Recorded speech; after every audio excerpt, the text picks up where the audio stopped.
रुड़की से आपको बड़ी जानकारी दे दे। रुड़की में महिला और बच्ची से दुष्कर्म का मामला है। कुछ संदिग्धों से पूछताछ में पुलिस जुटी हुई है और पुलिस की 4 टीमें इसके लिए गठित कर दी गई हैं, जो लगातार संदिग्धों से पूछताछ कर रही हैं। महिला के साथ चलती कार में गैंगरेप हुआ था। बच्ची के साथ भी दुष्कर्म की घटना को अंजाम दिया गया था। इस मामले में हालांकि पुलिस के हाथ अभी भी खाली है और पुलिस की कार्यशैली पर सवाल है, लेकिन पुलिस की अब जो 4 टीमें हैं वो लगातार संदिग्धों से पूछताछ कर रही हैं। आज भी कई संदिग्धों से पूछताछ हुई है। बच्ची के साथ भी दुष्कर्म की वारदात को अंजाम दिया गया था। महिला के साथ चलती कार में गैंगरेप हुआ था और पुलिस की 4 टीमें लगातार लोगों से पूछताछ कर रही हैं। अपडेट आपको बता दें, कुछ संदिग्धों से पूछताछ में पुलिस जुटी हुई है, लेकिन अभी भी पुलिस के हाथ खाली है।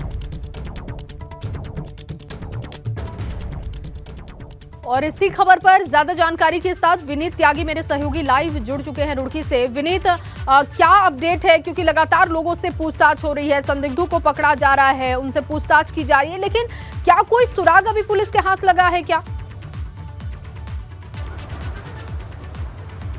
जी बिल्कुल, देखिए जय, आज रुड़की में जो गैंगरेप हुआ था मासूम बच्चे और मां के साथ, उसका आज 5वां दिन है, यानी 5वां दिन भी बीतने वाला है, लेकिन अभी तक भी जो है पुलिस को इसमें कोई सफलता हाथ नहीं लगी। हालांकि पुलिस जो है कुछ संदिग्ध लोगों से पूछताछ करने में जुटी हुई है, लेकिन इस मामले में जो एसएसपी हरिद्वार का भी बयान आया है कि जल्दी जो है गैंगरेप के जो आरोपी है उनको गिरफ्तार किया जाएगा। यानी 4 टीमें जो है पिछले 4 दिनों से जो है इसमें लगी हुई है, लेकिन जो आरोपी है वो भी हत्थे नहीं चढ़ पाए हैं। और अगर हम मासूम बच्ची और उनकी मां की बात करें तो उनका इलाज जो है अस्पताल में चल रहा है। अभी जो मासूम बच्ची है उसकी तबीयत जो है सामान्य बताई जा रही है और जो अस्पताल के जो सीएमएस है उनके द्वारा जो है बच्ची से जो अभी कोई लोग या जनप्रतिनिधि आएंगे तो उनको मिलने की अनुमति नहीं होगी। यानी जो भी जनप्रतिनिधि आ रहे हैं या जो लोग आ रहे हैं वो सीधा बच्ची से और पीड़िता से जो है मिल रहे हैं, लेकिन अब उनको अनुमति लेनी पड़ेगी। यानी बिना अनुमति के कोई भी बच्ची और माँ से नहीं मिल पाएगा।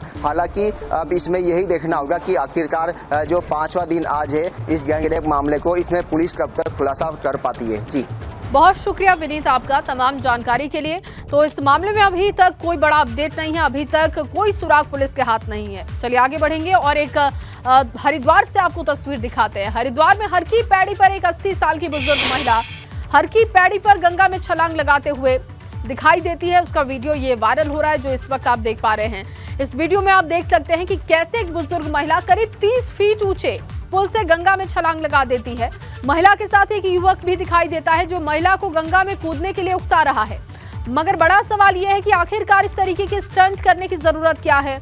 हरकी पैड़ी जैसे स्थान पर जहां लोग इस कामना के लिए स्नान करने के लिए जाते हैं कि उन्हें पापों से मुक्ति मिलेगा, कुछ लोगों ने उसे भी पिकनिक स्पॉट समझ लिया और इस तरीके के स्टंट करते हुए दिखाई दिए।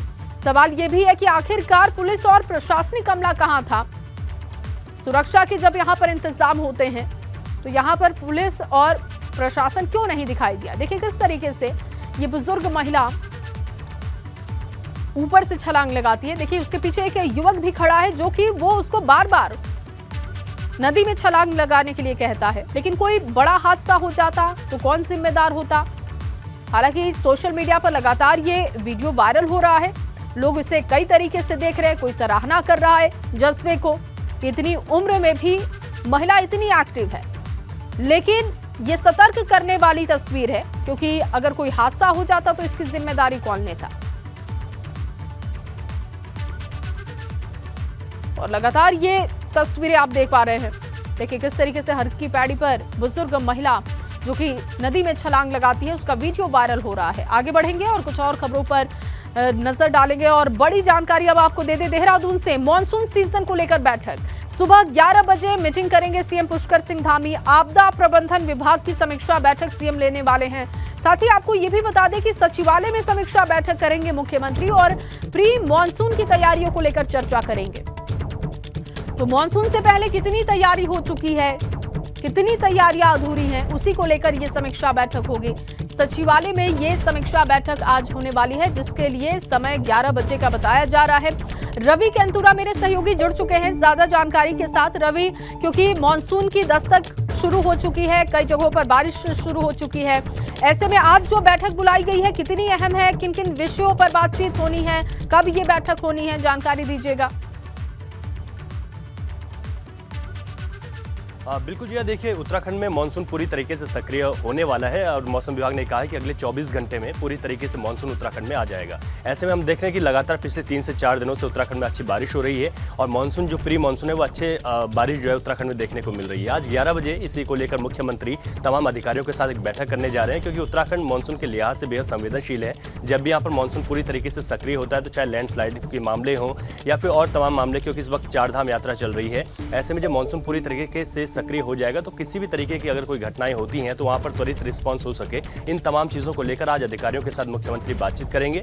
और अभी तक जो मानसून से पहले पूरी तैयारियां करने के लिए जो निर्देश दिए गए थे उन कार्यों की भी समीक्षा आज मुख्यमंत्री करेंगे। तो इसमें चाहे पुलिस विभाग हो, आपदा प्रबंधन विभाग हो, PWD, सिंचाई, विद्युत, ये तमाम विभागों के जो अधिकारी हैं वो इस बैठक में मौजूद रहने वाले हैं, जो कि अपनी पूरी फीडबैक भी मुख्यमंत्री को देंगे कि किस तरीके से इस बार मानसून के लिए वो पूरी तरीके से तैयार हैं। क्योंकि जैसे ही मानसून उत्तराखंड में सक्रिय होता है, 4 धाम यात्रा चल रही है और ऐसे में तमाम जगहों पर जब भारी बारिश होती है तो कई तरीके की परेशानियां सामने आती हैं। ऐसे में उन परेशानियों से कैसे पार पाया जा सके और तमाम जगहों पर किस तरीके से पूरी सुविधाएं की जा सके, किस तरीके से SDRF का डिप्लॉयमेंट ऊपर किया जाएगा, क्योंकि आपदा प्रबंधन तंत्र की हम बात करें, SDRF की बात करें, इन दोनों की बहुत महत्वपूर्ण भूमिका होती है।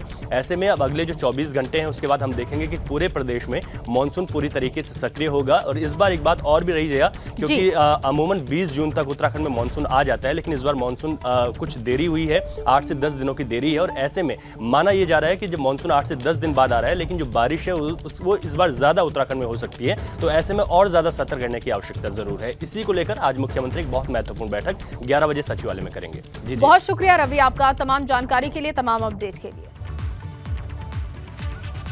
और चलिए आगे बढ़ेंगे। उत्तराखंड में मानसून की दस्तक के साथ ही लोगों की मुश्किलें भी बढ़नी शुरू हो चुकी है। उत्तराखंड के कई इलाकों में बारिश की खबर है। अगर बात पिथौरागढ़ की करते हैं तो वहां तेज बारिश की वजह से नदी नाले उफान पर है और बारिश के पानी से ग्रामीणों की अब टेंशन बढ़ने लगी है। कई जगहों पर तो धुंध छाई हुई है, कई जगह बारिश से हालात मुश्किल भरे हुए दिखाई देते हैं। तो वहीं बागेश्वर में भारी बारिश से कपकोट इलाके में सड़क बंद हो गई है। यहाँ लोगों को सरयू का जलस्तर बढ़ने की वजह से अलर्ट पर रखा गया है। देखिए 3 तस्वीरें आपको दिखा रहे हैं पिथौरागढ़ में हालात क्या हैं बारिश के बाद, वो आप देख सकते हैं। मुनस्यारी में आसमानी आफत की वजह से नदी नाले उफान पर हैं, जिससे अब लोगों की परेशानी बढ़ने लगी है। और पिथौरागढ़ की दूसरी तस्वीर देखिए, जहां पर मौसम सुहाना हो चुका है, लेकिन तीसरी तस्वीर सरयू का जलस्तर लगातार बढ़ते जा रहा है, जो कि लोगों की टेंशन बढ़ा रहा है।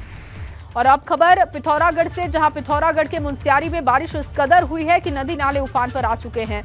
बरसात के पानी के साथ बहकर आ रहा मलबा लोगों के घरों के अंदर घुस गया है, जिससे घरों में रखा सारा सामान खराब हो रहा है। इस तस्वीर को देखकर आप पहाड़ पर बारिश के बाद हालात का अंदाजा लगा सकते हैं।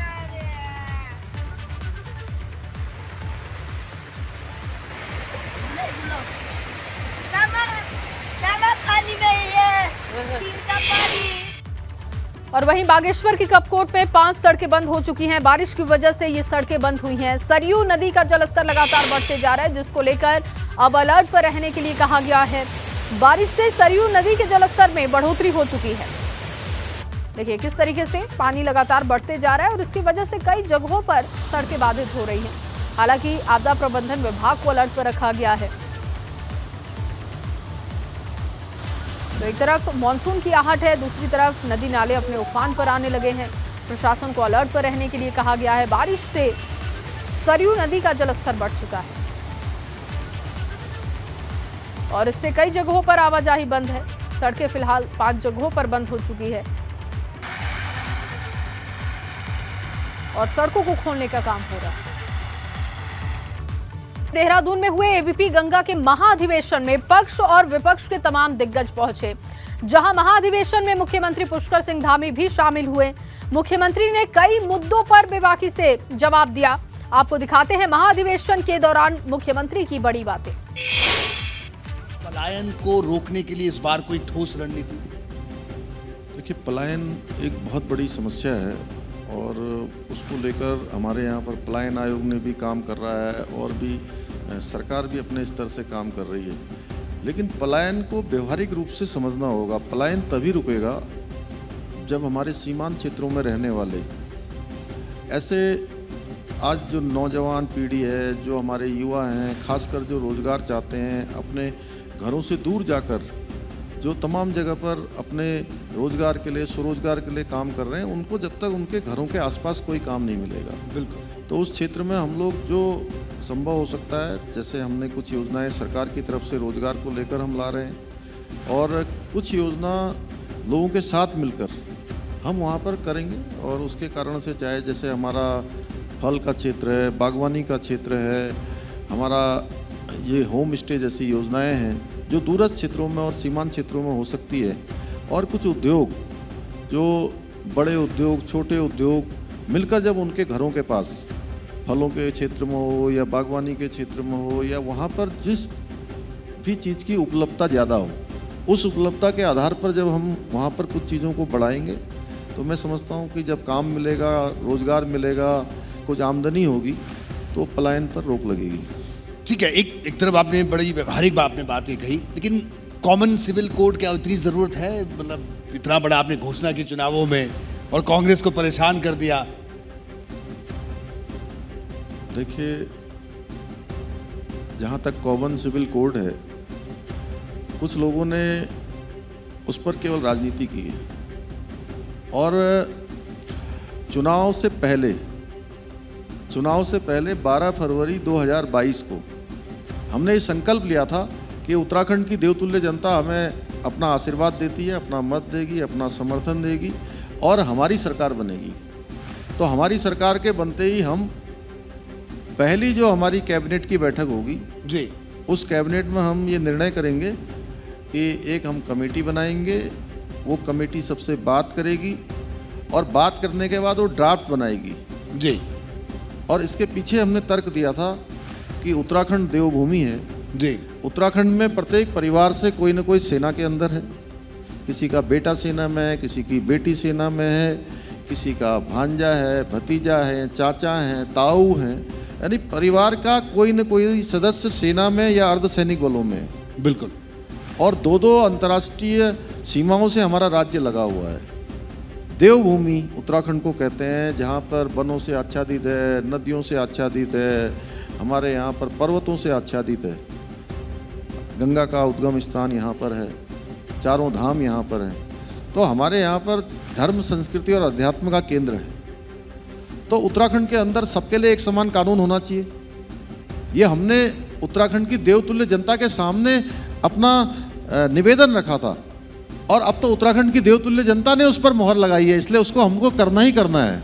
और उसके लिए हमने 5 सदस्यीय कमेटी रंजना प्रकाश देसाई के नेतृत्व में बना दी, उनकी अध्यक्षता में बना दी है, और एक कमेटी काम कर रही है जो सभी हितधारकों से बात करेगी। सभी हितधारकों से बात करने के बाद वो कमेटी ड्राफ्ट बनाएगी और सरकार उसको लागू करने की दिशा में आगे बढ़ेगी।